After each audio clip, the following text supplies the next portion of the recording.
कि आजकल दो टाइप की एस्ट्रोलॉजी चल रही है। एक है वैदिक एस्ट्रोलॉजी और दूसरी चल रही है तंत्र मंत्र से रिलेटेड। ज्योतिष तो एक ही है, हाँ। वैदिक एस्ट्रोलॉजी की जो कुंडली है वो कैसे बनाई जाती है। जब हमारा जन्म हुआ उस समय चंद्रमा जिस राशि पे था वैसी हमको चंद्र राशि मिल गई। 2 घंटे के आसपास का एक टाइम पैरामीटर होता है, उसके आधार पे हमको लग्न कुंडली मिलती है। जो लग्न है ना वो हमारी पर्सनालिटी को डेवलप करता है और जो हमारे ग्रह हैं वो हमारे सिचुएशन को रिप्रेजेंट करते हैं। ग्रह हमारी शक्ति है, तो एक्टिव करने के लिए कोई रेमेडी आपके पास हो तो वो जरूर बताइए। सबसे अच्छा तो ये है ना कि शुक्र मतलब आकर्षण, और सबसे बड़ा जो आकर्षण है वो माता लक्ष्मी का है। साढ़े साथी को लेकर लोग इतना डरते क्यों है? कहा गया है मन के हारे हार है और मन के जीते जीत। सबसे ज्यादा जिससे लोग डरते हैं वो है राहु। राहु समुद्र मंथन के दौरान प्रकट हुए एक समझ लीजिए देव है या दानव है। राहु व्यक्ति को हार नहीं मानने देते। मेरे को एक नाम यहाँ पे आ रहा है, रणवीर अलाहाबादिया जी, है ना जी। तो उनके बारे में आप क्या कहते हैं? आप अनिल अंबानी को लेके बात कर सकती हैं। बीच बीच में आप देखती हैं अडानी के साथ भी यही चीजें होती हैं। हाँ, विजय माल्या ने को भी बर्बाद करने वाले राहु हैं। उसी प्रकार रणवीर इलाहाबादिया के भी कुंडली में राहु के प्रभाव के कारण ये अवस्था पैदा हुई। सबसे पहले वो क्या कर रहे थे, एक अच्छा कंटेंट लोगों को दे रहे थे। जब वल्गैरिटी मतलब समझ लीजिए उससे टच को मेरठ का जो सौरभ हत्याकांड है जी, उसके बारे में आप क्या कहना चाहेंगे? साढ़े साथी दोनों में से किसी की जाती हुई अवस्था में थी, तो वो एक आप समझ लीजिए महाअपराध करा के गए हैं और भीषण दंड भी देके।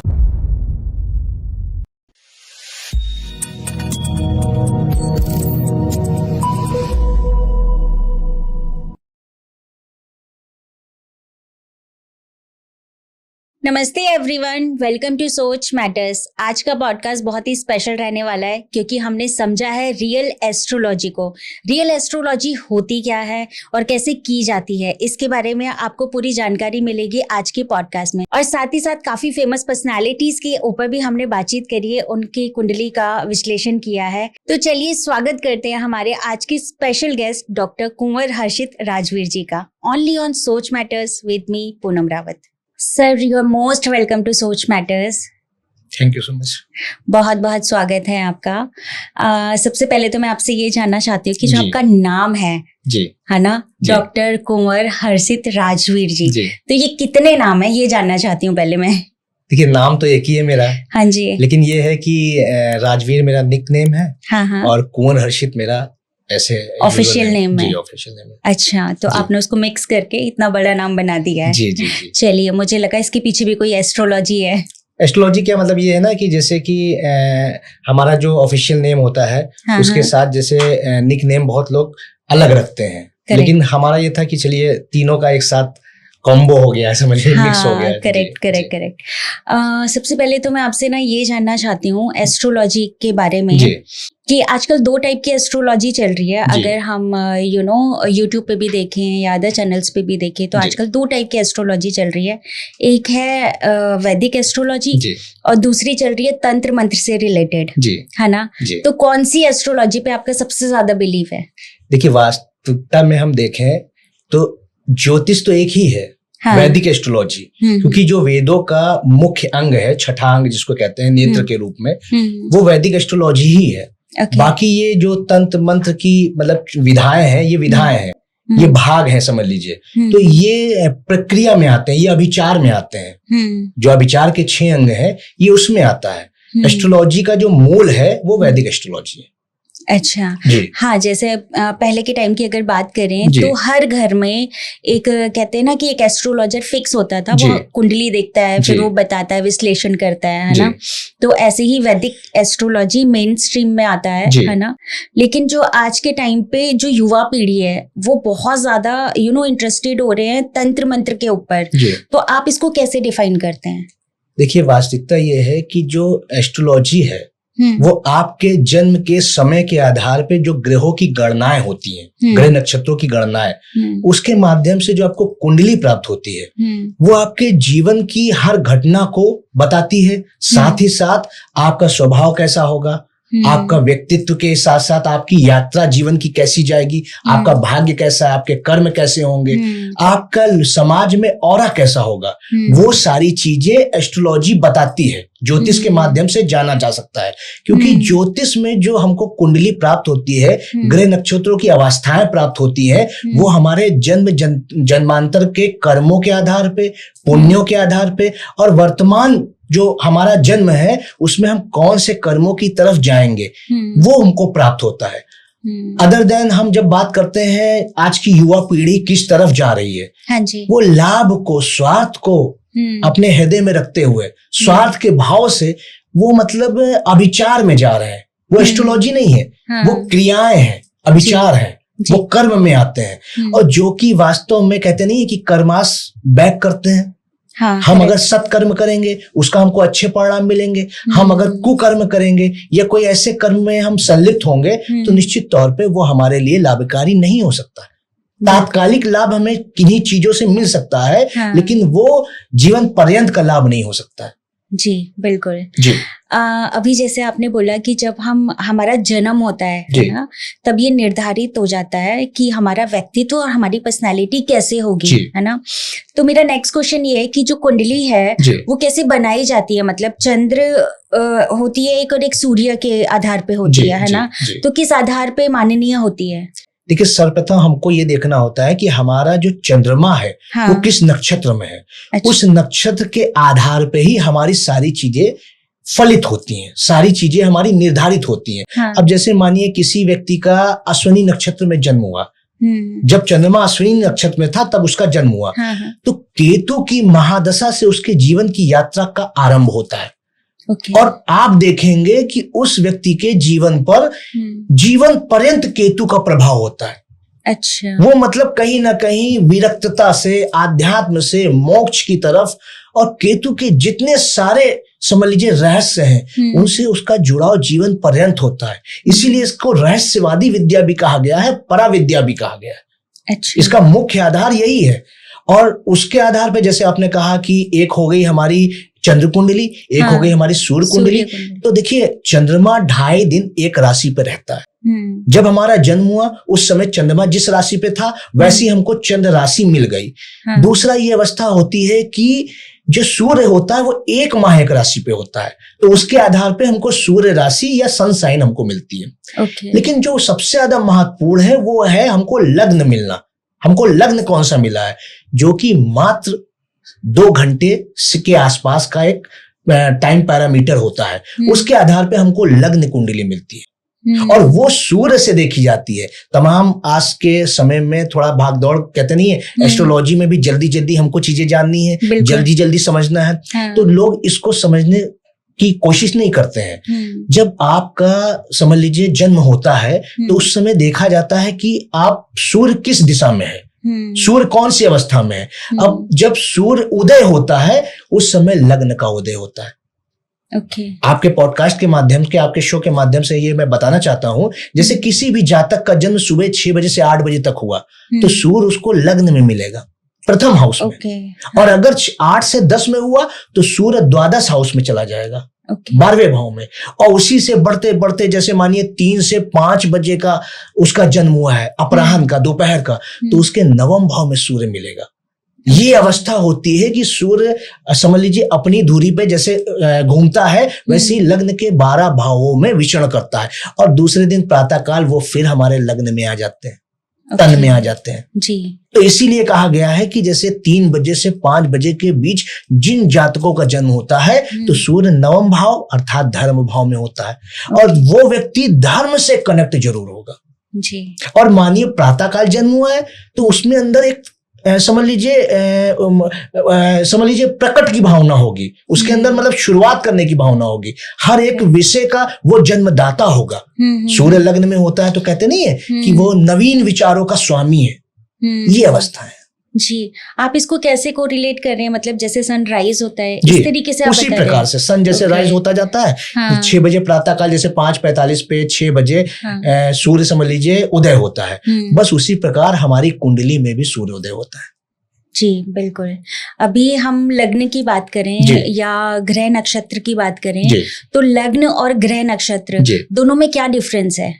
देखिए लग्न हमको समय के आधार पर प्राप्त होती है। हाँ और ग्रह नक्षत्र भी समय के आधार पर जरूर प्राप्त होते हैं। हाँ। लेकिन ग्रह नक्षत्रों की जो अवस्थाएं होती हैं, जैसे मानिए शनि एक राशि में 2.5 वर्ष तक विराजमान होता है, तो उस समय समझ लीजिए जब भी हमारा जन्म होगा तो वो 2.5 वर्ष तक एक ही राशि पर रहेगा, लेकिन जो लग्न है वो 2.5 घंटे में बदल जाती है। ओके, ग्रह की जो राशि है की ड्यूरेशन कम है। ओके। और ग्रहों की अपने अपने आधार पे, जैसे शनि की 2.5 वर्ष सबसे अधिक है, इसी प्रकार जो राहु केतु है 1.5 ईयर है, और जैसे कि जुपिटर है उसका 1 ईयर है। ओके। ऐसे सूर्य का 1 मंथ है। और एक बहुत बड़ा समझ लीजिए ये एस्ट्रोलॉजी का एक बहुत बड़ा बिंदु है, पॉइंट है, कि जो सूर्य है उसके आसपास ही बुध और शुक्र रहते हैं। बुध कभी भी सूर्य से एक राशि दूर नहीं जा पाता है, या तो उसके आगे होगा या उसके पीछे होगा या उसके साथ होगा। इसी प्रकार शुक्र है वो 2 राशि से ज्यादा दूर नहीं जा पाता है, या तो उससे 2 राशि पहले होगा, 2 राशि बाद होगा, या उसके साथ होगा। ये दोनों ग्रह सूर्य के सबसे ज्यादा नजदीक रहते हैं।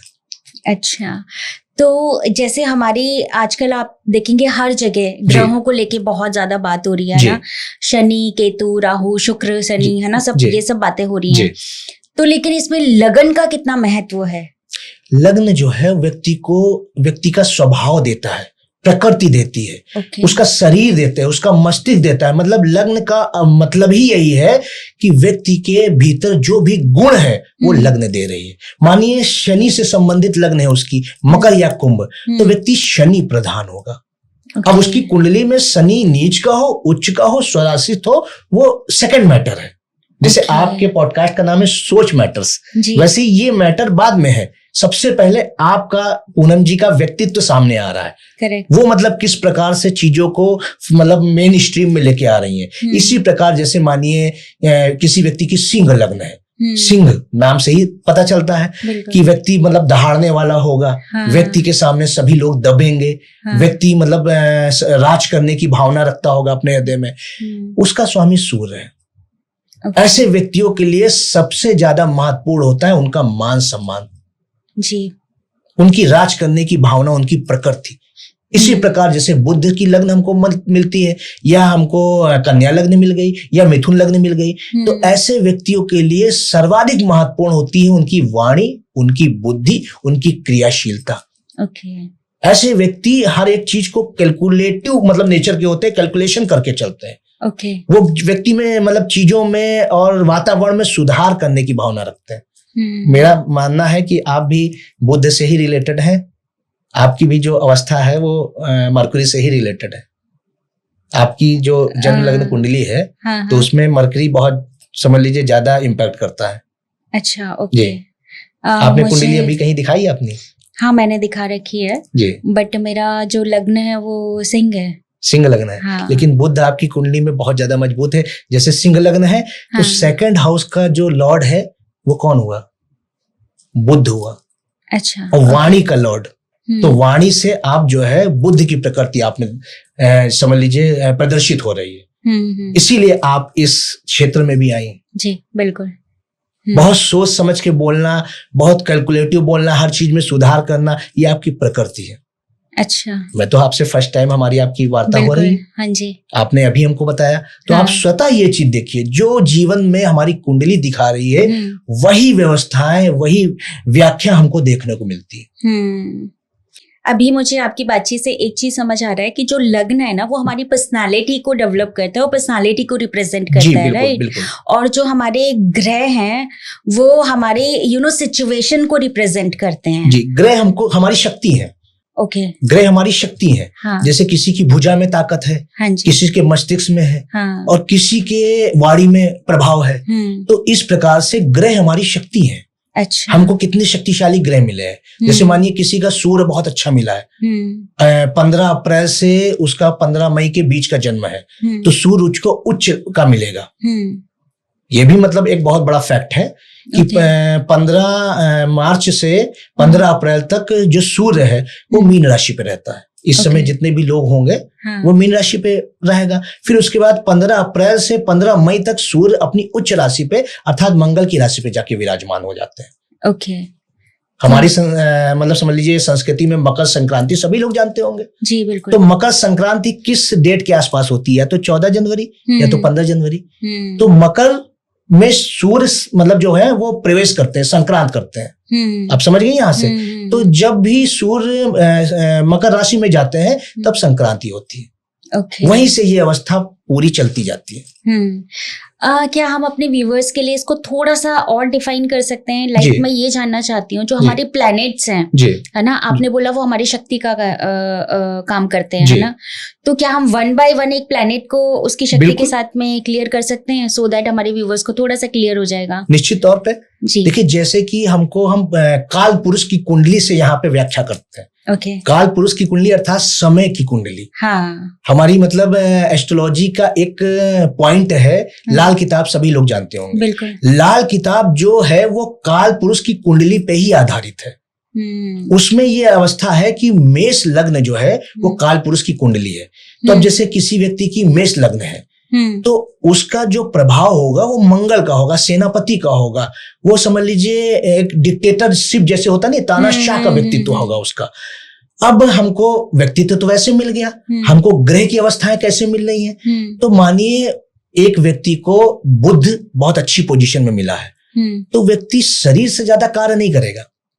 वो मतलब प्रयास करेगा, हम अपनी बुद्धि से, अपनी युक्ति से, अपनी कैलकुलेशन से, अपनी वाणी से बुद्धि के जितने भी क्षेत्र हैं, बुद्धि के जितने भी तत्व हैं, उससे वो व्यक्ति अपने जीवन की कार्य मतलब शैली को, अपनी क्रियाशीलता को आगे बढ़ाएगा। अपना जो जीवन में उसका ज्यादा प्रभाव होगा, बुद्ध के तत्वों का, बुद्ध के कारकत्वों का ज्यादा प्रभाव होगा। इसी प्रकार मानिए किसी व्यक्ति के जन्म लग्न कुंडली में सूर्य बहुत अच्छी पोजीशन में बैठा है, तो सूर्य का मतलब ही है मान सम्मान। सूर्य का मतलब ही है व्यक्ति में शासन की भावना। तो ऐसा व्यक्ति मतलब कहीं ना कहीं शासन तंत्र से जुड़ा होगा, राजनीति से जुड़ा होगा। ऐसा व्यक्ति कोई बड़े पदाधिकारी पद से, सरकारी कार्य क्षेत्रों से जुड़ा होगा। इसके साथ साथ जैसे हम चंद्रमा, किसी व्यक्ति की जन्म लग्न कुंडली है और उसमें चंद्रमा बहुत पावरफुल पोजीशन में जाके बैठा है, तो ऐसा व्यक्ति मनोबली होगा, मन से बली होगा और मन मौजी स्वभाव का होगा। उसको किसी प्रकार की रोक टोक बर्दाश्त नहीं होगी। इस प्रकार से ये हमारे जैसे 3 ग्रहों की व्याख्या हो गई। अब हम सबसे जो महत्वपूर्ण ग्रह है शनि की बात करते हैं। जी। शनि देव जिस व्यक्ति की जन्म लग्न कुंडली में स्वराशिस्थ या उच्च के होते हैं, स्वराशिस्थ सभी जान रहे हैं, मकर और कुंभ, और उच्च का अर्थात तुला राशि में, तो ऐसा व्यक्ति कर्म योगी होता है। मतलब उसके जीवन में भाग्य, वो कहता है कि नहीं, भाग्य जो है वो सेकंड थिंग है, सबसे पहले मेरे कर्म है। वो किसी भी ऊंचाई पे पहुंच जाए, कुछ भी उसके सामने समस्या आ जाए, वो कर्म का दामन नहीं छोड़ता है।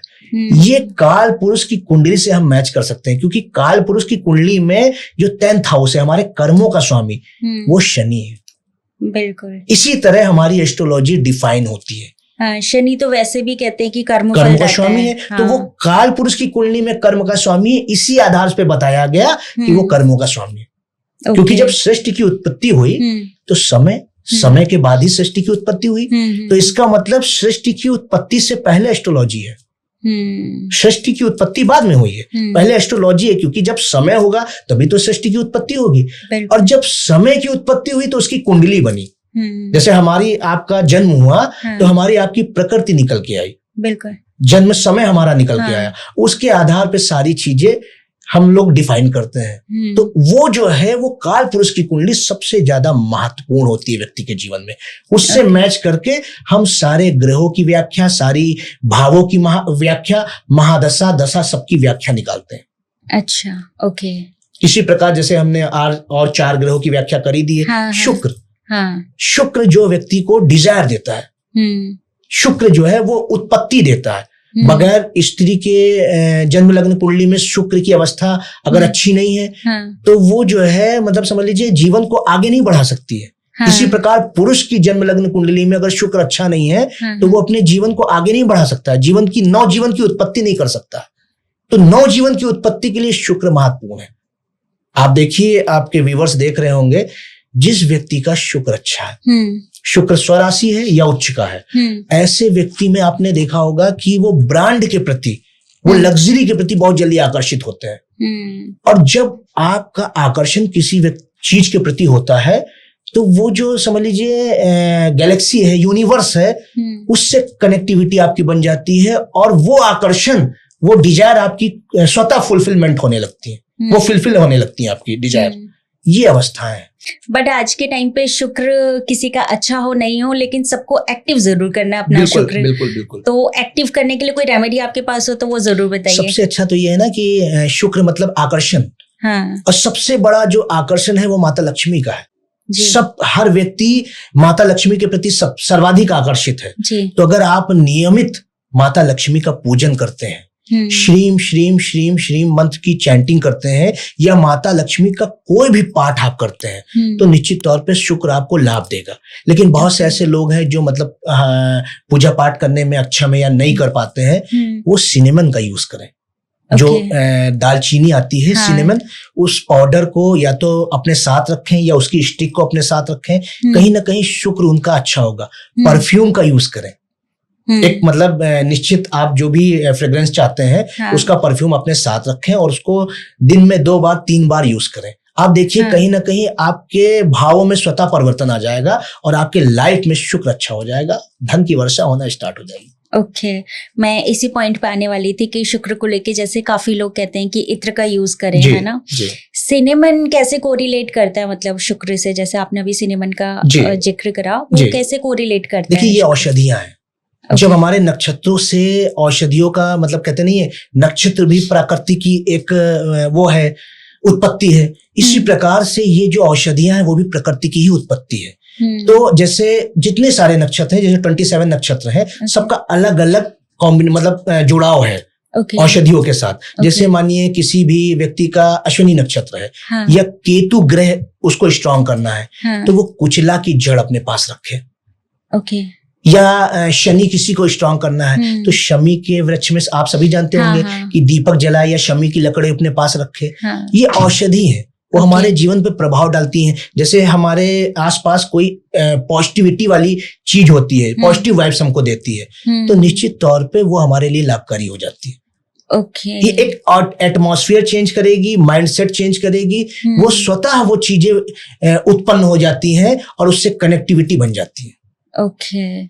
मतलब हर एक ग्रह को कोई ना कोई औषधि रिप्रेजेंट करती है। ओके, चलिए, बहुत एक नई बात पता चली है और काफी इंटरेस्टिंग है।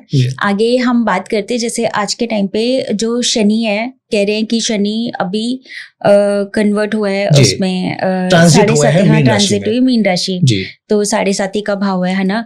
बाकी मेष राशि वाले जातकों की 7.5 प्रारंभ हुई। ओके, तो 2025 में शनि का क्या रहेगा वो बताइए थोड़ा। देखिए, हमको यहाँ पे ये देखना है, ये एस्ट्रोलॉजी है, क्योंकि हम बार बार ये बात कर रहे हैं, ये रहस्य विद्या है और ये पराविद्या है। तो इसमें हमको ये देखना है शनि कहाँ गए। शनि गए हैं गुरु की द्वितीय राशि मीन राशि पे। गुरु का स्वभाव कैसा है? गुरु का स्वभाव स्वाभिमानी है, धार्मिक है, उसके साथ साथ गुरु का स्वभाव ज्ञान का है। तो जिन भी व्यक्तियों का ज्ञान से अटैचमेंट है, ज्ञान में मतलब लिप्त है, ज्ञान प्रक्रिया उनकी मतलब जुड़े हुए हैं उससे, उसके साथ साथ धार्मिक प्रवृत्ति के हैं, उसके साथ साथ जो व्यक्ति स्वाभिमानी थे, कोई उनका ख्याल नहीं रख रहा था, कोई उनका साथ नहीं दे रहा था, शनि देव उनका कल्याण करने के लिए आया। राशि उनकी कोई भी हो, ऐसे व्यक्तियों का जो शनि जो है कर्म देखते हैं, और सारे ग्रह तो आपके भाव, आपकी अन्य अन्य चीजें देखते हैं, लेकिन शनि जो है वो कर्म प्रधान है। शनि कर्म के देवता है, शनि न्याय के देवता है। तो शनि जब 29 मार्च को ट्रांजिट हुए हैं मीन राशि में, तो ऐसे जितने भी जातक हैं उनका शनि उद्धार करेंगे। और वो व्यक्ति जिनका शनि खराब चल रहा हो, जिनकी 7.5 आ गई हो, वो सभी धर्म से जुड़ जाए, ज्ञान से जुड़ जाए, माता सरस्वती की पूजा करना प्रारंभ कर दे। निश्चित तौर पे मैं बता रहा हूं, चाहे जितने भीषण दोष उनकी कुंडली में उपस्थित हो, वो सभी दोषों की शांति हो जाएगी स्वतः। जैसे मैं 7.5 की बात करना चाह रही हूँ यहाँ पे। 7.5 को लेके लोग इतना डरते क्यों हैं कि मतलब 7.5 आ गई है तो थोड़ा सा एक भय का माहौल बन जाता है।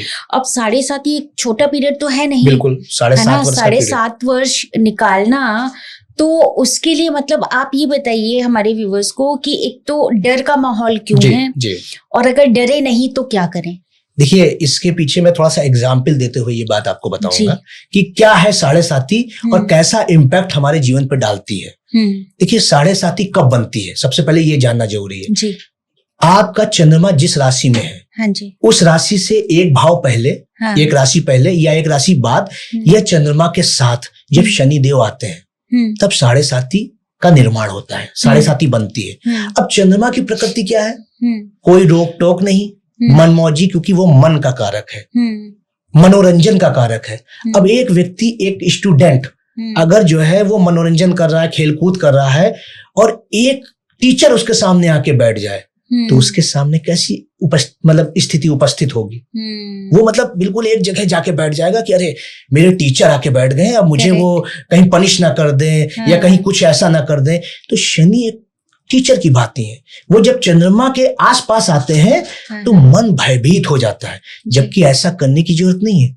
साढ़े साती जब आपके जीवन में आई है तो शनि के तत्वों के ऊपर कार्य करें, शनि की प्रकृति के ऊपर कार्य करें। शनि की प्रकृति क्या है, अनुशासन है, न्याय है, कर्मयोग है, ये शनि की प्रकृति है। शनि यही चाहते हैं कि हर व्यक्ति न्यायवादी हो, न्याय की भावना रखे, अनुशासित हो, नियम से अपना काम करे, अपने कर्तव्यों का पालन करे।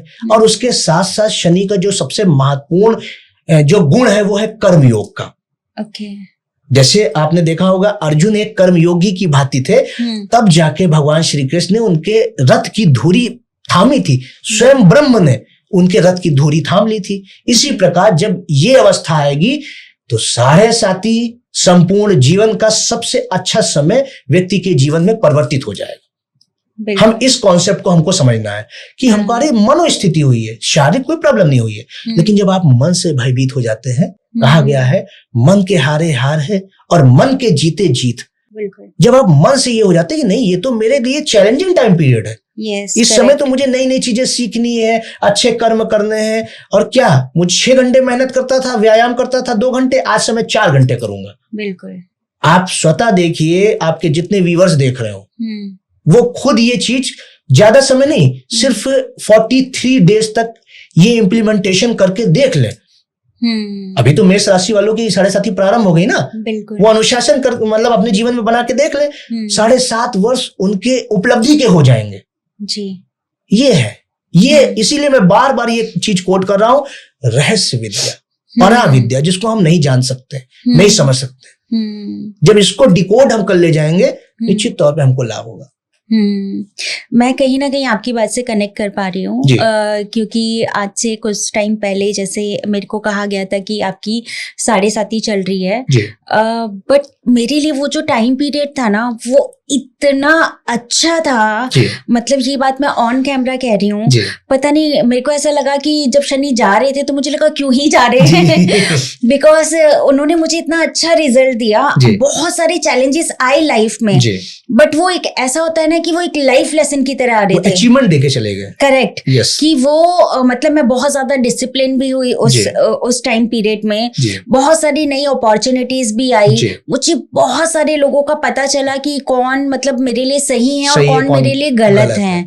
तो ये सारी चीजें कहीं ना कहीं मुझे ऐसा लगा कि जैसे आपने बोला कि शनि टीचर हैं, बिल्कुल वही भाव मेरे मन में था कि वो ही इज अ टीचर, मतलब मैं उनको पिता की तरह ले रही थी कि he is a God father जो आए कुछ टाइम के लिए हमारी लाइफ में, लेकिन वो 7.5 में जो उन्होंने बिगेस्ट चेंजेस लाए ना लाइफ में, तो वो मेरे लिए बहुत ही फ्रूटफुल था। तो मुझे तो यही लगता है कि शनि से डरने की जरूरत नहीं है।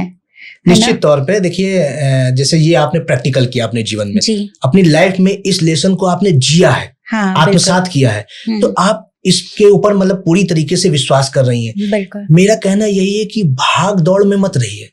जो लोग भी आजकल जैसे बहुत शॉर्ट टाइम में चाहते हैं कि मुझे रिजल्ट मिल जाए, आपका जन्म ही 9 माह में होता है, एक दिन में नहीं होता है जी।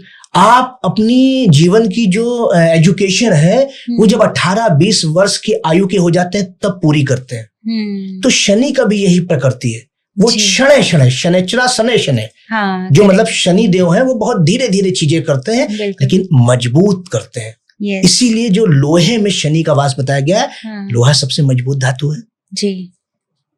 ये सारी चीजें कनेक्ट हैं एक दूसरे से। जब हम इनके डीप में जाएंगे तो हमको एक बहुत बड़ी नॉलेज मिलेगी और वो नॉलेज हमारे जीवन को रूपांतरित करेगी जी। ये चीजें हैं, ये रहस्य हमारी समझ लीजिए सनातन विद्या का, ये हमारी संस्कृति का है, ये हमारे वेदों का रहस्य है। सर, तो यहाँ पे मेरे को मेरठ का जो सौरभ हत्याकांड है जी, उसके बारे में आप क्या कहना चाहेंगे, जो मुस्कान और साहिल की बात? देखिए, मैंने उनकी कुंडली तो नहीं देखी, लेकिन मैं अपने विवेक से और अपने एस्ट्रोलॉजी की गणना के माध्यम से ये निश्चित तौर पे बता सकता हूँ कि जो ये मुस्कान लड़की है या जो मतलब सौरभ हो साहिल हो, वो उनके जीवन से राहु और शनि की कनेक्टिविटी थी। साढ़े साथी दोनों में से किसी की जाती हुई अवस्था में थी, तो वो एक आप समझ लीजिए महाअपराध करा के गए हैं और भीषण दंड भी दे के गए। इन दोनों ने अपराध किया, तुरंत ही दंड भी मिल गया जी। बिल्कुल, ये चीजें होती हैं। मानिए जैसे भाई आपने शनि आपका योग कारक है और आपने खराब कर्म कर दिए, ये शनि आपका खराब चल रहा है और आपने खराब कर्म कर दिए, वो फिर तुरंत आपका चैप्टर ही क्लोज कर देगा। अब आप देखिए उनका किसी प्रकार से कोई आगे जीवन का कोई रास्ता नहीं बचा। छल भी किया उन्होंने, धोखा भी दिया, और हमारी चूंकि सनातन संस्कृति में पति को कहते नहीं है स्वामी भगवान की संज्ञा दी गई है। आप अपने भगवान से ही आपने छल कर दिया जी। तो आपको क्या मिला आप सभी देख रहे हैं। हाँ। उनके माँ बाप भी उनके विरोध में हैं। बिल्कुल, सारा समझ लीजिए देश आक्रोशित है। हाँ जी। इसी वजह से लोभ के मतलब समझ लीजिए भाव में आके, और जो वो उनका जो कृत्य था वो धर्म संगत नहीं था। अगर आपको मतलब नहीं रहना था साथ में तो आप विवाह विच्छेद कर सकते थे, अलग हो सकते थे। हाँ। आपने किसी की हत्या कर दी, इतना संगीन अपराध कर दिया, ग्रहों ने तुरंत दंड दिया। शनि ने कुंभ राशि से हटते हटते सौरभ कुंभ राशि, देखिए उसके साथ मतलब इन्होंने गलत किया, उधर मुस्कान और उधर साहिल को समस्या मिली जी।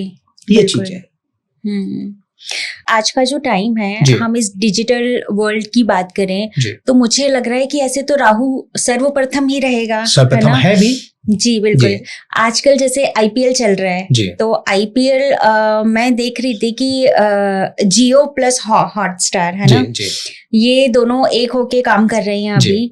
तो क्या अंबानी जी का राहु बहुत स्ट्रांग है कि उन्होंने पूरे इसको मतलब टेक ओवर कर रखा है? जी निश्चित तौर पे।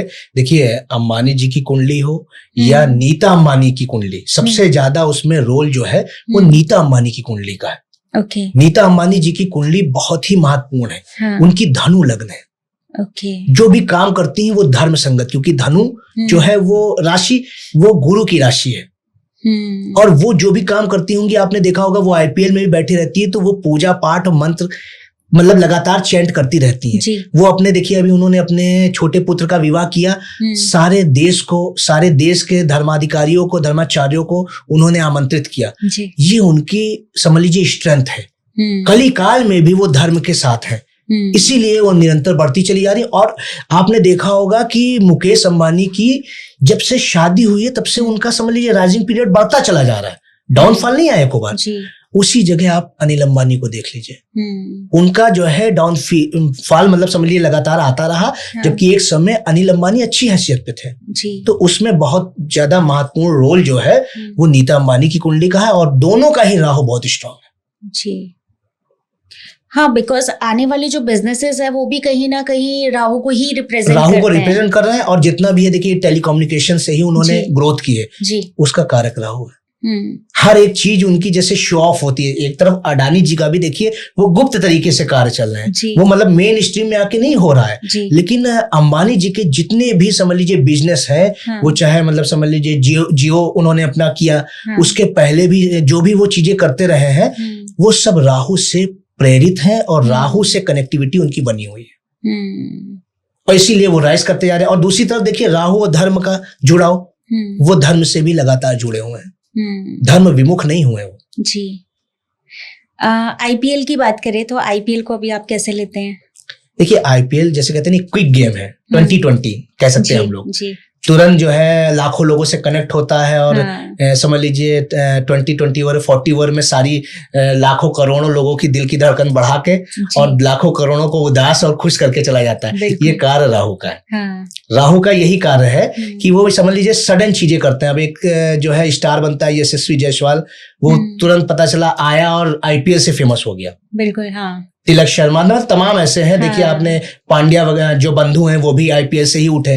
तो जिन जिन का राहु मजबूत था उनको फेम, नेम और ग्लैमर दे के चला गया। यहाँ से जितने भी आईपीएल में देखा होगा तमाम हमारे क्रिकेट जगत की जो मतलब हस्तियां हैं वो समझ लीजिए राइज की हैं। और वो गेम भी है सडन का। हाँ, तुरंत पता चला मुंबई इंडियंस उठ गई, कभी राजस्थान रॉयल्स उठ गई, कभी आरसीबी। लेकिन आरसीबी का राहु जो खराब, उसको जो है लगातार आप देखती होंगी कि वो जीतते जीतते हार जाती है। और अभी तक ये अवस्था नहीं बनी कि वो जीत सके।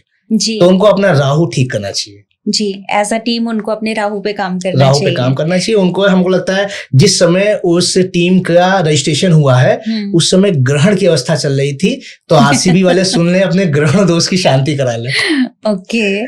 तो अभी क्या लगता है आपको, आईपीएल कौन जीतेगा?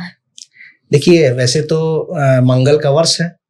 और मुंबई इंडियंस के चांसेस बन रहे हैं मतलब जीतने को। और बाकी ये है कि रजिस्ट्रेशन से पता चलेगा कि किसकी कुंडली में भाग्येश की दशा चल रही है, किसकी कुंडली में जो है लग्नेश की दशा चल रही है, या कौन सा जो है जो टीम है वो कौन से अच्छे ग्रह लेके आई है। जी, बहुत बढ़िया। मुझे लगता है आईपीएल कोई जीते ना जीते, अंबानी जी तो काफी पैसा लेके जाएंगे आईपीएल से। जी, गज केसरी योग के बारे में आप बता रहे थे, तो क्या हम कुछ एग्जाम्पल्स के तहत समझा सकते हैं कि किस निश्चित तौर पे। देखिए गज केसरी चूंकि दोनों ग्रह ऐसे हैं जो मतलब कहते नहीं है कि मतलब धर्म से जुड़े हुए हैं। वो मतलब कभी बहुत जो है अलग तरीके से जाके काम नहीं करेंगे। तो मैं आपको उदाहरण देना चाहता हूँ। जैसे एक फेमस सेलिब्रिटी रही है माधुरी दीक्षित, कौन नहीं जानता होगा, ब्यूटी क्वीन कह दे उनके बारे में, या मतलब जो भी शब्द कहें, उन्होंने बहुत जो भी फिल्म इंडस्ट्री में काम भी किया तो बड़े सम्मान के साथ काम किया है। और उनका नाम भी एक समय बहुत समझ लीजिए ऊंचाई पे था। उसी के साथ साथ जैसे स्मृति ईरानी को आप जान रही होंगी, उनकी भी जन्म लग्न कुंडली में गज केसरी योग पड़ा हुआ है। और एक समय वो वीमेन एम्पावरमेंट की मिसाल बनी, महिला कल्याण मंत्रालय भी उनके पास था जी। और एक्ट्रेस भी रही और भारतीय जनता पार्टी में एक रोल मॉडल के तौर पे उभरी।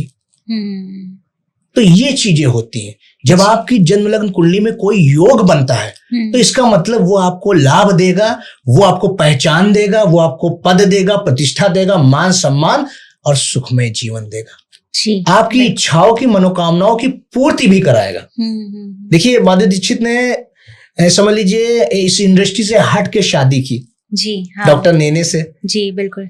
काफी टाइम तक उन्होंने अपनी समझ लीजिए फैमिली लाइफ भी समझ लीजिए हैप्पी लाइफ गुजारी। हाँ। आप देखते होंगे बहुत से सेलिब्रिटी हैं, फिल्म स्टार हैं, डाइवोर्स हो गया, दूसरे से कनेक्टिविटी बन गई, या कुछ हो गया, उनका देखिए हैप्पी मैरिड लाइफ चल रही है उनकी। ये चीजें हैं जी, बिल्कुल। इस योग का ये सबसे ज्यादा महत्व है। जी, बिल्कुल। मैं थोड़ा सा अभी हम जैसे मैंने देखा है आपके पॉडकास्ट में काफी सारे आप सेलिब्रिटीज के बारे में बहुत बात करते हैं, है ना?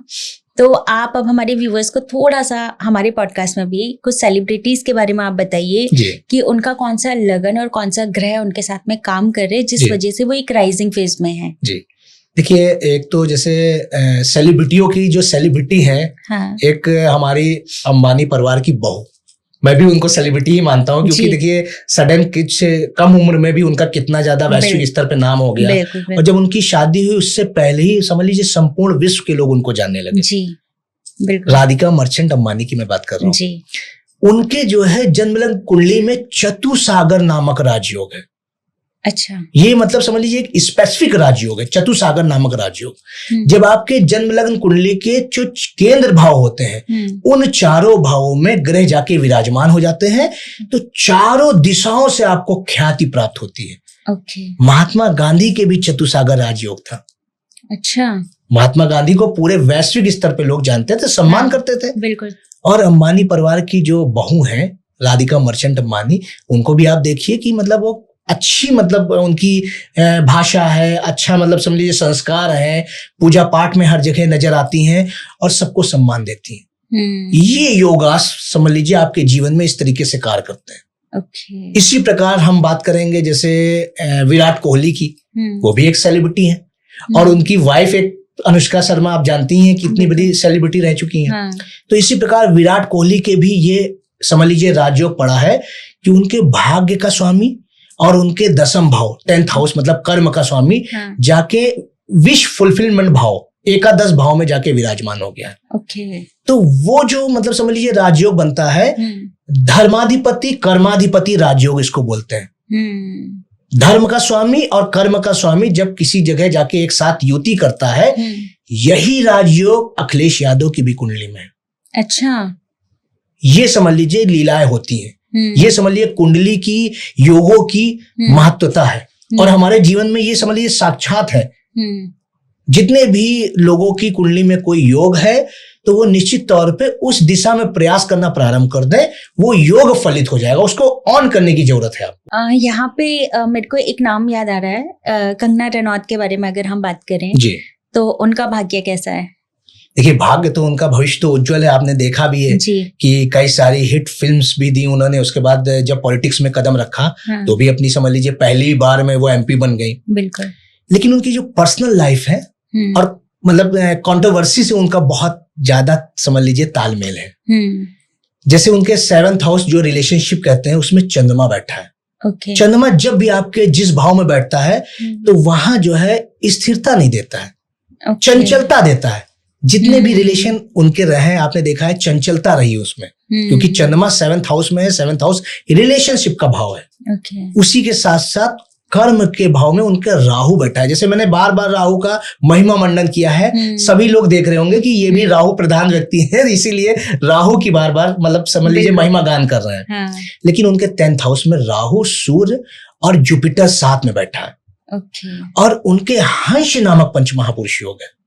ये क्या होता है? हंस नामक मतलब वो बृहस्पति से बनता है। बृहस्पति जब अपनी राशि या उच्च पे जाके केंद्र भाव 1st, 4th, 7th और 10th हाउस में जाके विराजमान होता है तो हंस नामक पंच महापुरुष योग बनाता है। ऐसा व्यक्ति समझ लीजिए अपने ज्ञान के माध्यम से, अपनी वाणी के माध्यम से समाज में जाना जाता है।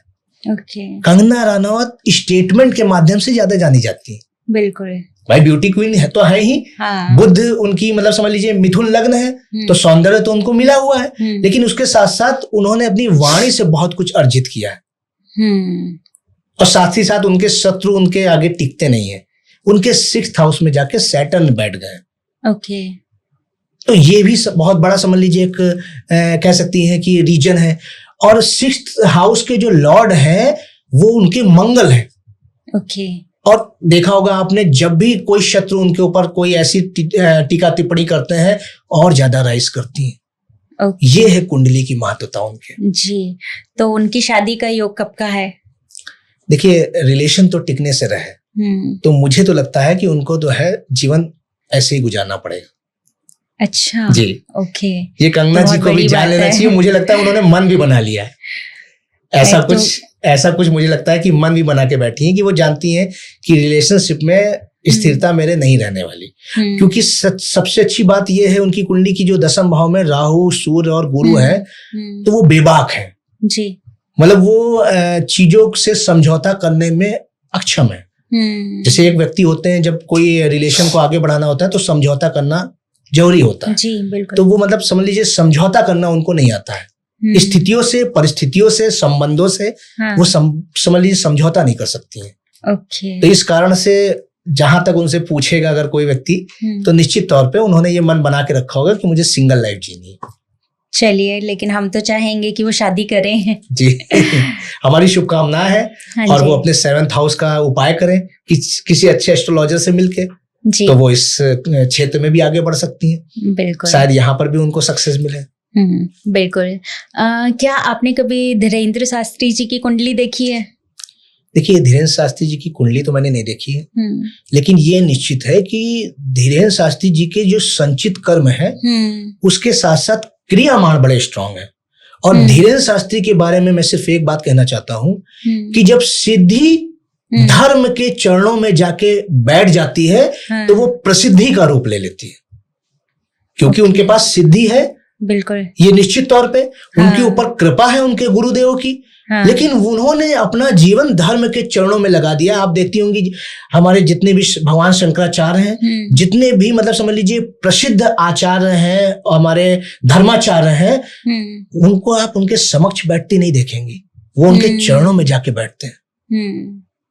आज देख रहे होंगे कि मतलब समझ लीजिए संसार कह सकता हूं मैं कि सारा संसार उनके चरणों में बैठ रहा है, लेकिन वो किनके चरणों में बैठ रहे हैं? वो धर्म के चरणों में जाके बैठ रहे हैं।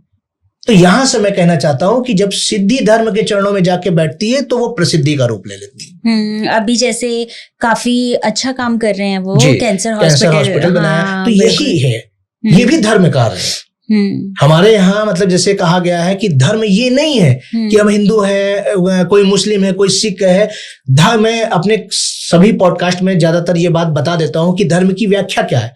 कहा गया है धृति क्षमा दमोस्त्यम शौच इंद्रिय निग्रह धीर विद्या सत्यम क्रोधो दशकम धर्म लक्षणम। ये 10 लक्षण है धर्म के। त्याग है, दया है, साधु के सत्कार भी धर्म है जी, बिल्कुल। तो ये जब वो कर रहे हैं उसका लाभ उनको मिल रहा है, और आने वाले समय में ना जाने कितनी प्रसिद्धि हो प्राप्त हो उनको, और ना जाने विश्व का कितना कल्याण उनके हाथों से होना लिखा हुआ हो, तभी उनको ये सिद्धि मिली। एक नाम और आ रहा है मेरे जहन में जी, कैलाशानंद महाराज जी का। जी, तो उनके बारे में आप क्या कहना चाहेंगे? देखिए, उनको तो जो भी मिला है वो साधना से मिला है। जी, बिल्कुल। वो एक समझ लीजिए सच्चे साधक हैं, हाँ जी, एक तपस्वी हैं जी। और उसके साथ साथ आपने देखा होगा कि उनपे भगवान भोलेनाथ के साथ साथ माँ काली की कृपा है। जी, बिल्कुल। वो माता के भी बहुत माता के विशेष भक्त हैं, और नवरात्रा में आपको देखने को मिलेगा ये चीजें। तो मैं निश्चित तौर पे ये कह सकता हूं कि उनसे जो जुड़ेगा वो सिद्धि और प्रसिद्धि प्राप्त कर ले जाएगा। अभी आपने कुंभ के दौरान देखा होगा एक साध्वी वायरल हुई थी जी। वो कौन है? वो स्वामी कैलाशानंद जी के ही संपर्क में थी, उन्हीं की आराधना कर रही थी, उनको प्रसिद्धि मिली। ओके।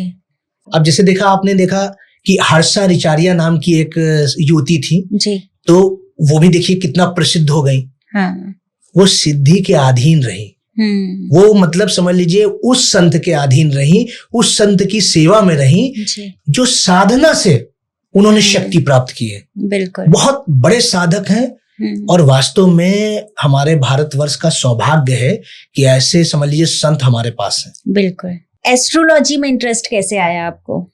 देखिए, एस्ट्रोलॉजी जिस भी व्यक्ति जो भी एस्ट्रोलॉजर है वो जानता होगा। हाँ। जब आप 8th हाउस से कनेक्टिविटी बनाते हैं, ओके, 8th हाउस यानी गुण विद्या रहस्य का भाव जी, तो उस भाव से जब भी आपकी कनेक्टिविटी बनती है तो आप डीप नॉलेज का भाव भी कहा गया है। तो आप एस्ट्रोलॉजी, कोई रिसर्च या इन चीजों से, या डॉक्टर भी जितने होते हैं वो सब मतलब समझ लीजिए 8th हाउस से कनेक्टिविटी बनाते हैं जी। तो जब मेरी उसकी महादशा स्टार्ट हुई, हाँ। तो मेरे जीवन में एक ऐसा दौर सभी के जीवन में आया होगा, कोविड टाइम पीरियड जी। तो वो समझ लीजिए एक साधना का समय था मेरे लिए। तो जब मैंने दिन पर दिन मतलब अपने जीवन में इस प्रकार से प्रयोग किए तो मेरा एक लगाव हो गया उनसे जी, एस्ट्रोलॉजी से मेरा एक लगाव हो गया। और मेरा ये मानना है कि एस्ट्रोलॉजी का चयन या चुनाव आप नहीं करते हैं, एस्ट्रोलॉजी आपको चुनती है। जी, बिल्कुल। क्योंकि ये कोई प्रोफेशन नहीं है कि आप कोई मतलब समझ लीजिए इसको लेके बैठ गए। एक कंप्लीट एस्ट्रोलॉजर वही है जो समझ लीजिए जब कोई एक कंसल्टेशन देता है या कोई रेमेडी बताता है, हाँ। उससे लोगों को लाभ हो जी, उसको सही नॉलेज हो ग्रहों की, नक्षत्रों की, उसको सही ज्ञान हो आध्यात्म की। और जब तक कि आप साधना नहीं करते हैं तब तक कि आपका बताया हुआ कोई भी उपचार लाभकारी नहीं होता है। तो ये मेरे गुरु का आशीर्वाद है और ये साधना की शक्ति है, देवताओं की कृपा है, माता पिता और हमारे जो सगे संबंधी हैं उनकी ये कृपा कह लीजिए, या उनकी एक मनोकामना थी कि कुछ ऐसा हो, उसकी पूर्ति है। जी, बिल्कुल, बहुत अच्छा। और हम आपके लिए बहुत वी विश यू लक कि आप इसमें बहुत ग्रो करें। सेकेंडली मैं ये जानना चाहती हूँ, क्या आपने अपनी कुंडली के आधार पर अपना करियर चूज करा है? ये मतलब कह सकती हैं कि कुंडली के आधार पे मैंने अपना चुनाव या चयन नहीं किया है। हाँ हाँ। वो कुंडली में ऐसा था कि मैं गूढ़ विद्या का एक स्वामी हूँ और कोई रहस्य विद्या का स्वामी मेरे कुंडली में बनना लिखा था।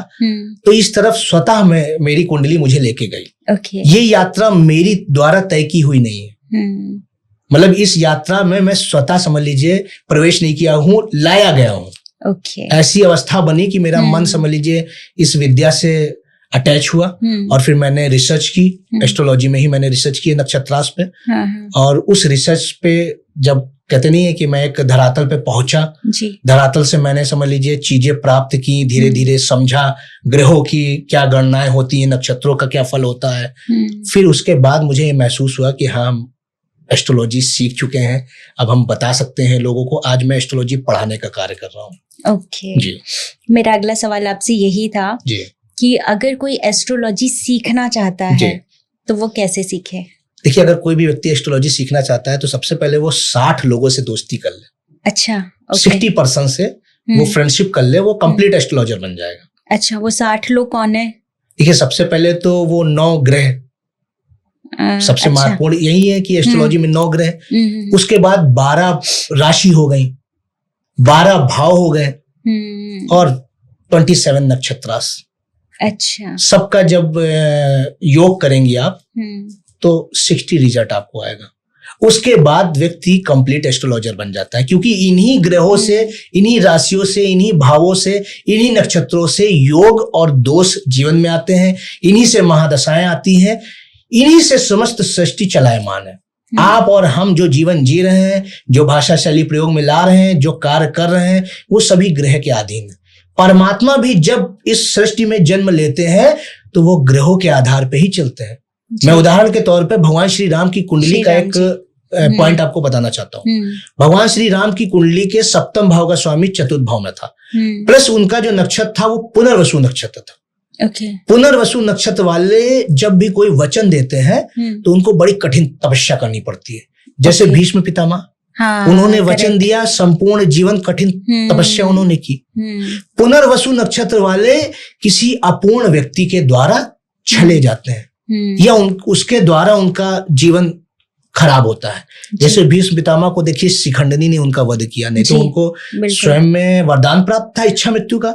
वैसे प्रभु श्री राम के जीवन में क्या हुआ, मंथरा नाम की कुबड़ी के द्वारा ही उनके मतलब कहते नहीं कि षड्यंत्र रचा गया और उनको वनवास जाना पड़ा।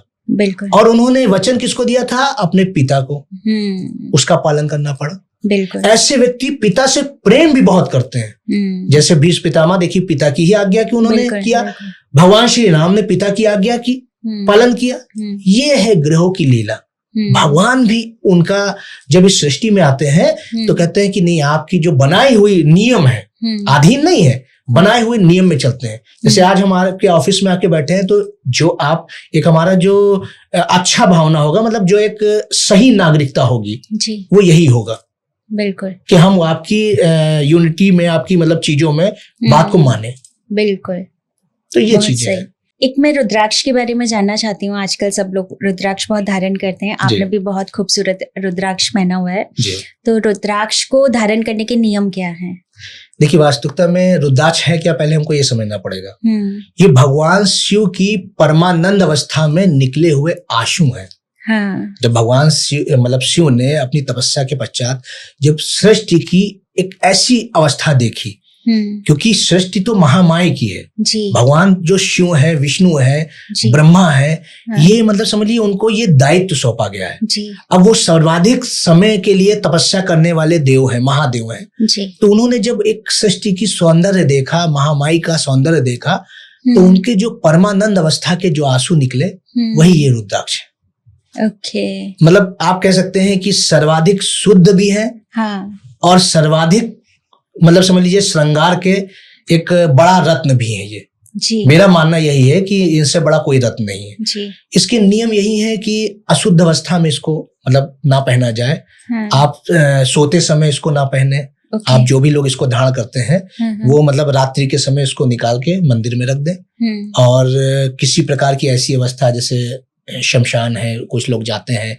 जी। तो वहां पे ना जाए। ये सारी चीजें समझ लीजिए इसके नियम है और नियमित ये कोशिश करें कि भगवान शिव को स्पर्श करा के आप इसको धारण करें। ये समझ लीजिए एक बिलीव पावर आपकी बढ़ाएगा कि भगवान शिव स्वयं आपके साथ है जी।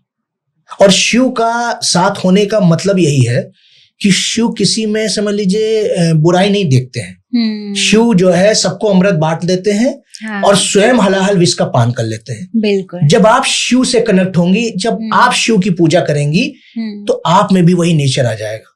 बिल्कुल। और आपके शो के माध्यम से मैं सारी ऑडियंस से ये कनेक्टिविटी बनाना चाहता हूँ, ये कहना भी चाहता हूँ, पूछना भी चाहता हूँ। जो लोग शिव की पूजा करते हैं, आपने देखा होगा, वो परिवार में सभी का दायित्व उठाते हैं और सबसे ज्यादा दोषारोपण भी वही झेलते हैं। बिल्कुल। जितने लोग शिव से कनेक्ट हैं, ये आप ध्यान करके देख लीजिए जी। उनको मतलब कहीं ना कहीं विष ही मिलेगा। हाँ, और वो अमृत बांट देंगे। बिल्कुल। ये स्थिति है भगवान शिव के प्रति अपनी आराधना और अपनी उनसे प्रति उनकी साधना करने से ये प्राप्त होता है जी। आपको कभी भगवान की अनुभूति हुई है? देखिए, कब हमको भगवान की अनुभूति नहीं होती है? जब हम अपनी माँ से दर्शन करते हैं, उनका आशीर्वाद लेते हैं, तो वो भी भगवान है जी। हम अपने पिता का जब आज्ञा का पालन करते हैं, हाँ। तो भी वो भी भगवान है जी। जब हम प्रकृति को देखते हैं, जो हमसे कोई भी समझ लीजिए स्वार्थ नहीं रखती है, हमको अन्न, जल और हमारी जो वायु जो हम ऑक्सीजन ग्रहण कर रहे हैं, हाँ। वो हमको बिना किसी पक्षपात के देती है, तब भी वो भगवान ही है। बिल्कुल। जब कोई बिना स्वार्थ के कोई आपको समझ लीजिए पदार्थ या आशीर्वाद दे रहा हो, वो ईश्वर ही है। वो परमात्मा ही है। वो हमारे इस वातावरण में भी हो सकते हैं, हमारे सगे संबंधी के रूप में भी हो सकते हैं, और माँ बाप तो ईश्वर है ही।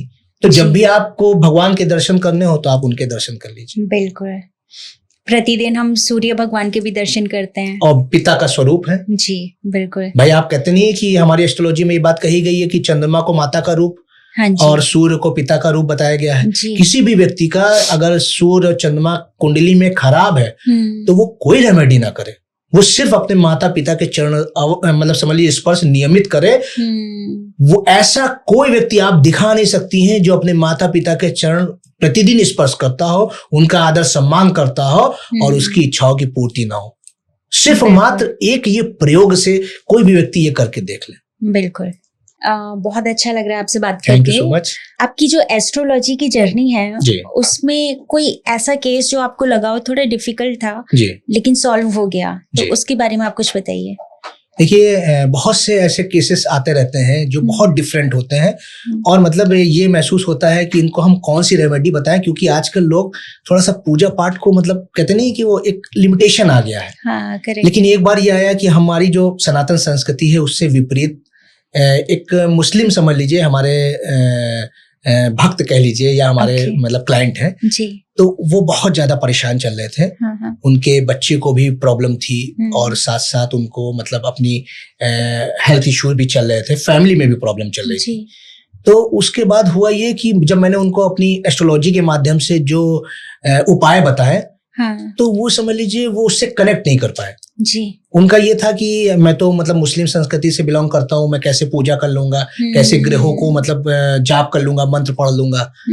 फिर मैंने समझ लीजिए रंग पद्धति के माध्यम से जो मतलब जैसे रत्न आदमी व्यक्ति पहनता है जी, तो उससे रंग का ही तो जुड़ाव होता है जी। तो मैंने उनके जो है कमरे का कलर जैसे चेंज कर दिवा दिया। उसके साथ साथ राहु का उनके ऊपर प्रकोप चल रहा था, राहु से संबंधित प्रॉब्लम चल रही थी। तो मैंने ये जो कबूतर होते हैं वो उनके हाथ से मतलब उड़वा दिए, कहा कि इसको उड़ा दीजिए आप। चींटियों को दाना डलवाया उनसे और कुछ पेड़ मतलब उनके घर में मैंने रखवाए। आप यकीन मानिए कि उनका बच्चा जो था वो बोल नहीं पाता था, उसे ऑटिज्म की जो शिकायत थी। हाँ। मतलब आप जानती हैं आजकल बच्चों में ये चीजें चली है। इस रेमेडी से वो समझ लीजिए उनके बच्चे के जीवन में भी परिवर्तन आया, काफी हद तक सुधार हुआ। वो बातचीत करने लगा, धीरे धीरे वो अपने काम खुद करने लगा। उसके साथ साथ ये भी समझ लीजिए कि उनकी भी जो गंभीर बीमारी चल रही थी वो उससे निकल के बाहर आए। ओके। सिर्फ मतलब इससे कि हमने मतलब प्रकृति की चिकित्सा का प्रयोग किया, प्राकृतिक चिकित्सा का प्रयोग किया। तो ऐसा नहीं है कि ये सभी लोग जान लें कि एस्ट्रोलॉजी सिर्फ सनातन संस्कृति के ऊपर ही कार्य करती है, सनातन संस्कृति के लोग ही इससे लाभ ले सकते हैं। जो ग्रह नक्षत्र है वो संपूर्ण सृष्टि के लोगों पे नियंत्रण करे हुए हैं और उनके जीवन को प्रभावित करते हैं। बिल्कुल। मैं ये भी आपको बताना चाहता हूँ कि इंडिया से ज्यादा क्लाइंट मेरे फॉरेन में है जी। और उनकी बिलीविंग पावर जो है वो शायद मतलब यहाँ के लोगों से ज्यादा है। बिल्कुल, वो उन चीजों से कनेक्ट होते हैं। ऐसी मेरी एक कनाडा की क्लाइंट है। हाँ। तो उनके हस्बैंड और उनमें बहुत ज्यादा मनमुटाव चल रहा था, बहुत प्रॉब्लम चल रही थी जी। ये स्थिति आ गई थी कि वो लोग डाइवोर्स मतलब देने वाले थे एक दूसरे को। और मात्र समझ लीजिए इत्र के प्रयोग से उनके जीवन में परिवर्तन आया। उनका जो हस्बैंड था उसकी राहु की महादशा चल रही थी। अच्छा। और मैंने उनको सलाह दी, क्योंकि राहु जो है एक सर्प की भांति है। और सर्प कहाँ पे शांत रहते हैं? चंदन के वृक्ष पे। मैंने उन्हें चंदन का इत्र नियमित प्रयोग करने को कहा, प्लस उन्हें बेडरूम में लाल गुलाब नियमित रखने को कहा। आपको मैं बता रहा हूं कि एक 1.25 महीने के पश्चात उनका सामने से कॉल आया कि नहीं, अब हमारे हस्बैंड से हमारी बिल्कुल अच्छी ट्यूनिंग हो गई है, हम वो सब बातों को भूल चुके हैं, हम आगे लाइफ में आगे बढ़ रहे हैं। तो ये छोटी छोटी रेमेडीज से हम अपने जीवन में परिवर्तन ला सकते हैं। वो हम चाहे ये मान के चलिए रंग चिकित्सा के माध्यम से, प्राकृतिक चिकित्सा के माध्यम से, हम औषधि के माध्यम से, हम किसी का आशीर्वाद लेके अपने जीवन में परिवर्तन ला सकते हैं, लाभ पा सकते हैं। हम ग्रह नक्षत्रों के प्रति समझ लीजिए समर्पित होके अपने जो कर्म है उन पे सुधार करके हम समझ लीजिए अपने जीवन में लाभ ले सकते हैं। अब जैसे कोई दुर्व्यसन कर रहा है व्यक्ति, कोई मांसाहार कर रहा है और शनि की महादशा चल रही है, तो उसको प्रॉब्लम होगी। शनि इससे बहुत मतलब ज्यादा समझ लीजिए हेट करते हैं, बहुत ज्यादा दूर रहते हैं। तो जिन भी व्यक्तियों की 7.5 वगैरह चल रही हो, जो भी व्यक्ति शनि प्रधान है, शनि भाग्य का स्वामी है, आप ये जान लीजिए वो इन चीजों से दूर रहे, दुर्व्यसन से दूर रहे। वो मतलब अभयाभक्ष भोजन जैसे तामसी भोजन है, इससे दूर रहे, तो आप निश्चित जान लीजिए कि उनको लाभ होगा जी। शनिदेव उनकी सहायता करेंगे। ये है ग्रहों का समझ लीजिए दृष्टिकोण, और हम ऐसे जान सकते हैं उनको। जब आप कोई रेमेडी करते हैं, फॉलो करते हैं उसको, तो आप निश्चित तौर पे ये मान के चलिए आपको लाभ होने लगता है और आपकी बिलीविंग पावर उसमें बढ़ जाती है। जैसे आपने अभी रिलेशनशिप की बात करी है कि डिवोर्स केसेस आजकल बहुत बढ़ गए हैं, है ना? तो रिलेशनशिप को स्ट्रांग करने के लिए क्या रेमेडी करनी चाहिए? देखिए, रिलेशनशिप को जब भी आपको स्ट्रांग करनी है तो 2 बातों का ध्यान दें जी। एक तो ट्रस्ट होना बहुत जरूरी है, और दूसरा अट्रैक्शन। अगर आपका किसी के प्रति अट्रैक्शन है तो आप उसको छोड़ के नहीं जाएंगे, और ट्रस्ट है तो आप उसकी बातों पे भी विश्वास कर लेंगे जी। ट्रस्ट का अगर हम देखें तो उसका जो ग्रह है वो मून है। जब आप में मून आपका खराब होता है तो आप शक्की मिजाज के हो जाते हैं। कई बार आपने देखा होगा, कई लोग डोर लॉक करते हैं, गाड़ी लॉक करते हैं, दोबारा चेक करने जाते हैं। हाँ। उनका मून खराब है जी। उनको अपना मून स्ट्रांग करना है। मून 2 तरीके से स्ट्रांग कर सकते हैं। एक तो जब आप जल पीजिए, चांदी के गिलास में पीजिए, और उसमें ओम चंद चंद्राय नमः, ओम चंद चंद्राय नमः, ऐसे करके जब आप उस जल का पान करेंगे तो आपको वो पॉजिटिव एनर्जी देगा और आपका मून जो है वो स्ट्रांग हो जाएगा। उसके साथ साथ आप दूध पी सकते हैं। भगवान शिव पे दूध अर्पित कर सकते हैं, रुद्राभिषेक कर सकते हैं दूध से। इस सब तरीके से आपका मून स्ट्रांग हो जाएगा। इसी प्रकार आपको अगर अट्रैक्शन बढ़ाना है, बहुत से लोग हैं जिनके ब्रेकअप हो जाते हैं या इस टाइप की भी चीजें होती हैं, उनके लिए ये है कि वो अपने वीनस को इस प्रकार से स्ट्रांग कर सकते हैं, जैसे मैंने इत्र वाली रेमेडी बताई थी आपको, परफ्यूम यूज करना। उसके साथ साथ स्त्री की सेवा, स्त्री के प्रति समर्पण या उसका सम्मान बहुत जरूरी है। किसी को भी अगर धन प्राप्ति करनी है, ज्ञान प्राप्ति करनी है, रिलेशन ठीक करने हैं, तो शुक्र जो है वो स्त्री का रूप है। तो इसलिए उसको जरूर आप ध्यान में रखें। आप अपनी माता, अपनी पत्नी या अपनी प्रेयसी, अपनी पुत्री, अपनी बहन, उसका सम्मान करें। और उसके साथ साथ सिनेमन, मैंने आपको बताया था शुरुआत में ही पॉडकास्ट के, सिनेमन को अपने साथ रखना शुरू कर दें। ओके। और डेली परफ्यूम रखें, और 2-2 घंटे, 3-3 घंटे पे बहुत थोड़ा थोड़ा परफ्यूम यूज करें जी। आप देखिए उनका वीनस 100% स्ट्रांग हो जाएगा। आई एम श्योर इसके बाद परफ्यूम्स की बहुत सेल्स होने लगेंगी। मेरा अगला क्वेश्चन है कि काफी लोग ना कोर्ट केस से बहुत परेशान है जी। किसी को कोर्ट केस से निजात पाना है जी। और कोर्ट केस को अपने फेवर में करना है जी। तो उसके लिए क्या रेमेडीज हैं? देखिए, एक मैं स्रोत बताना चाहूंगा कि स्रोत है गजेंद्र मोक्ष नाम का एक स्रोत है।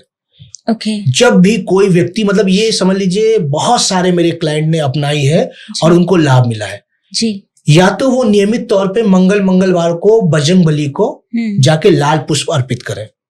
ओके। और उनकी जो बाई भुजा होती है उससे सिंदूर लेके अपने माथे पे तिलक करके आप कोर्ट में जा सकते हैं। ओके। क्योंकि बाई भुजा से ही उन्होंने पाताल लोक में जाके जो मतलब समझ लीजिए पंचमुखी रूप लिया था और उन्होंने सारे असुरों का वध किया था अपने बाएं हाथ से।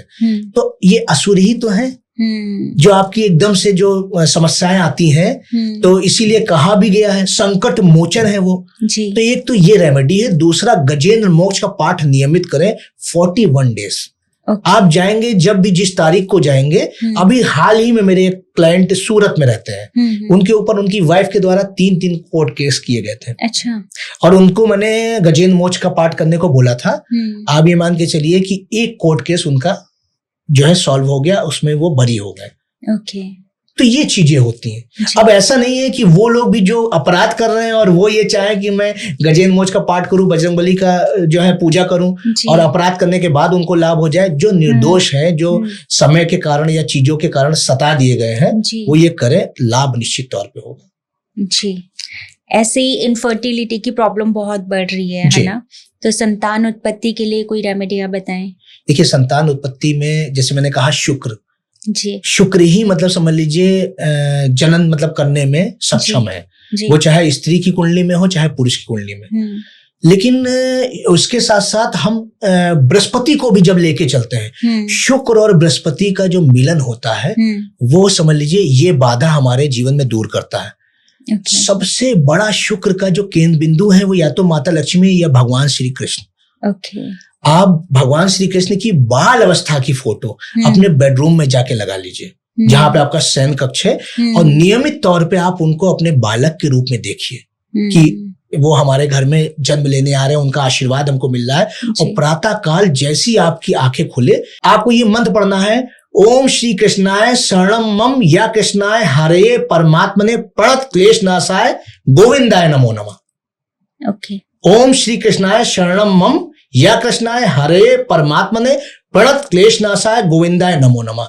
ये मन से 11 बार 21 बार पढ़िए और अपनी मनोकामना नियमित, आपकी आंखें खुली तो आपको ये पता हो जाएगा 5-7 दिन के बाद ये अभ्यास आपका हो जाएगा कि हाँ भगवान श्री कृष्ण हमारे बाल रूप में है। वो आप अपने वाल पे लगा सकते हैं, अपने डोर पे, मतलब जैसे समझे। और फिर उसके बाद समझ लीजिए आपको उठना है, निश्चित तौर पे शीघ्र अतिशीघ्र उनको नई खुशियां मिलेंगी। ओके, बहुत अच्छा। आई होप हमारे व्यूवर्स को काफी सवालों का जवाब मिल गया। बहुत लोगों को इससे लाभ मिला है। अच्छा। मतलब ऐसे कई सारे क्लाइंट हैं जिन्होंने ये मतलब प्रयोग में लाए हैं, ये किया है।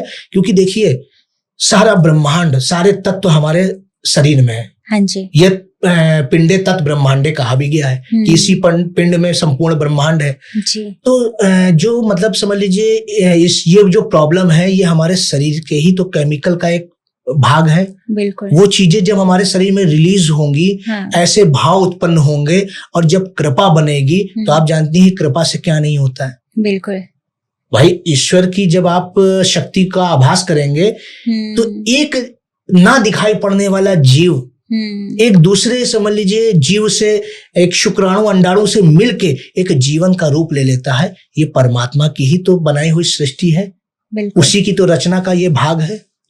तो हमें पूर्ण विश्वास के साथ जो भी उपाय आपको करना है, जो भी रेमेडी आपको करनी है, पूर्ण विश्वास के साथ करनी है जी। और विश्वास आपके लिए विष के समान है और विश्वास आपके लिए अमृत के समान है। और मैं इसी के साथ मतलब एक कोटेशन भी देना चाहता हूं, जो भी लोग, जितने भी लोग चिंता करते हैं वो चिंता करना बंद कर दें, क्योंकि चिंता महापाप है जी। जब आप चिंता कर रहे हैं तो परमात्मा द्वारा मतलब समझ लीजिए बनाए हुए नियमों पे शक कर रहे हैं।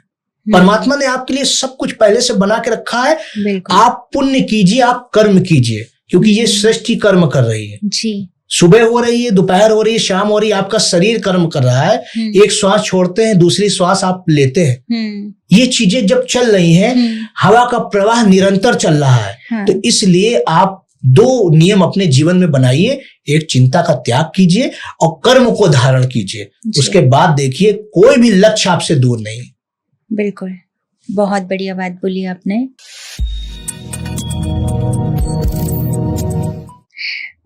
इसके साथ ही हमारा जो नेक्स्ट है वो थोड़ा सा रैपिड फायर राउंड है। जी। ठीक है, आपको बहुत जल्दी क्वेश्चंस के आंसर देने होंगे। मेरा पहला क्वेश्चन है, आपका ओपिनियन क्या है मॉडर्न एस्ट्रोलॉजी एप्स के बारे में? देखिए, एस्ट्रोलॉजी एप्स ने घर तक एस्ट्रोलॉजी पहुंचाई जरूर है जी। लेकिन उसके साथ साथ जो हमारे ज्योतिषाचार्य हैं, हम उनके आशीर्वाद के प्रभाव से भी बहुत लाभ ले सकते हैं। तो आप जब कोई एकदम से जरूरत पड़ जाती है तो आप ऐप के माध्यम से ग्रह नक्षत्रों को देख ले, लेकिन ज्योतिषाचार्यों से समक्ष जाके जो आप लाभ ले सकते हैं वो ऐप से नहीं ले सकते। जी बिल्कुल। कौन सा ज़ोडिएक साइन लीडरशिप के लिए सबसे बेहतर है? वृश्चिक। ओके। जो वृश्चिक लग्न के लोग हैं, ज्यादातर आप देखेंगे वो पॉलिटिशियन है। क्या एस्ट्रोलॉजी ज्यादा प्रेडिक्शन है या गाइडेंस? वो समझ लीजिए गाइडेंस है, वो पूरे जीवन को का निर्माण भी करती है और उससे जब एक गाइडेंस लेके आप अपने जीवन में रूपांतरण लेके आ सकते हैं। आप अपने कर्म और भाग्य को समझ लीजिए अपने वश में कर सकते हैं, लाभ ले सकते हैं। एस्ट्रोलॉजी या साइंस, किस पर ज्यादा विश्वास करते हैं आप? साइंस हमारे वेदों का अंग है और एस्ट्रोलॉजी जो है वो हमारे वेदों का मुख्य अंग है जी। साइंस हमारे ही मतलब मनुष्य के द्वारा ही बनाई हुई है और हमारा जो वेद है वो ब्रह्म ने बनाया है जी। तो इसलिए साइंस तो हमारा सिर्फ एक अंग हुआ जी। ओके। आपके हिसाब से कौन सा ग्रह इंसानी जीवन पर सबसे ज्यादा प्रभाव करता है? शुक्र। ओके, वो कैसे? शुक्र के द्वारा ही व्यक्ति के भीतर आकांक्षाएं, महत्वाकांक्षाएं जन्म लेती हैं। शुक्र ही प्रकृति को पूर्ण करता है। हाँ। शुक्र ही समझ लीजिए व्यक्ति के जीवन में नव जीवन उत्पन्न करता है जी। जैसे फर्टिलिटी की जो आपने प्रॉब्लम बताई, तो जब शुक्र वीक होता है तभी इनफर्टिलिटी की प्रॉब्लम होती है जी जी जी। तो ये चीजें हैं। क्या आप कर्मा के कॉन्सेप्ट में विश्वास करते हैं? डेफिनेटली, क्योंकि एस्ट्रोलॉजी कर्मा बेस ही है। क्योंकि हमारी जो एस्ट्रोलॉजी है 3 प्रकार के कर्मों पे ही आधारित है। वो हमारे संचित कर्म हो गए, हमारा प्रारब्ध हो गया और क्रियामान हो गया। क्रियामान अर्थात हमारे वर्तमान सत्कर्म। कौन सा नक्षत्र सबसे ज्यादा चैलेंजिंग है डील करने के लिए? डील करने के लिए शतभिषा। राहु का नक्षत्र है। एक बार जहां पे अड़ के बैठ जाता है तो फिर वह व्यक्ति हिलता नहीं है। तो शतभिषा नक्षत्र वाले व्यक्ति जो होते हैं वो एक बार जब कोई दृढ़ निश्चय संकल्प ले लेते हैं तो वो उसको पूर्ण करके ही छोड़ते हैं। लेकिन मेरा नहीं है, ये ना सोचे कि मेरा, इसलिए मैं ऐसा बता रहा हूँ जी। अगर आपको एस्ट्रोलॉजी में कुछ चेंज करना हो तो वो क्या होगा? देखिए, ये हमारी ब्रह्म विद्या है। मैं इसके हिसाब से चलना चाहता हूँ। मैं इसमें कोई बदलाव नहीं करना चाहता हूँ। बस ये मैं चाहता हूँ कि भारत के माननीय प्रधानमंत्री महोदय से मैं ये निवेदन करना चाहता हूँ, इसको एक विषय बना के हर व्यक्ति को पढ़ाना चाहिए, इसको पाठ्यक्रम में शामिल करना चाहिए। क्योंकि इसके ऊपर मैं थोड़ा सा समय लूंगा आपसे। ये जो विद्या है ये हमारे जीवन को रूपांतरित करती है, हमारे अंदर संस्कार लाती है, एक अच्छा व्यक्तित्व का निर्माण एस्ट्रोलॉजी करती है। क्योंकि जब ये बताया जाएगा कि आपको जो आने वाले समय में जब आप चिंता करेंगे, आप डिप्रेशन में जाएंगे, ओवर थिंकिंग करेंगे, क्यों? क्योंकि आपका चंद्रमा खराब हो जाएगा। लेकिन जब आप अपनी माता की सेवा करेंगे तो चंद्रमा कभी खराब नहीं होगा। आप अपने पिता की सेवा करेंगे तो यश, कीर्ति, मान सम्मान, सुखमय जीवन आपको प्राप्त होगा। आप अपनी बहन की समझ लीजिए सेवा करेंगे या बहन का सम्मान करेंगे तो वाणी पे अच्छा प्रभाव होगा, आपको एक अच्छा वक्ता बनेंगे, आपके कैलकुलेशन बहुत अच्छी होंगी, आप जो सोचेंगे वो हो जाएगा। इस प्रकार से चीजें हैं। राहु के लिए बाबा को बताया गया है। तो ये जब हमारे पाठ्यक्रम में ही ये शामिल कर दिया जाएगा कि राहु जब हमको स्ट्रांग करना है, बाबा की सेवा करनी है, केतु स्ट्रांग करना है, नाना की सेवा करनी है, तो एक व्यक्ति अच्छा व्यक्ति बन के निकलेगा जी। प्रकृति के प्रति हमको अच्छी भावना रखनी है, बुद्धि स्ट्रांग हो जाएगा। तो इस तरीके से हम संस्कारिक भी हो जाएंगे, हम सनातनी भी हो जाएंगे, हम धार्मिक भी हो जाएंगे। इसलिए एस्ट्रोलॉजी को पाठ्यक्रम में यूज करने बहुत जरूरी है जी। बहुत बढ़िया। वैदिक शास्त्र या फिर लाल किताब? वैदिक शास्त्र, लाल किताब it's only a part of समय, या कह सकते हैं कालचक्र, काल पुरुष की कुंडली जी। It's only a part of काल पुरुष कुंडली। एस्ट्रोलॉजी के बारे में सबसे कॉमन मिसकंसेप्शन क्या है?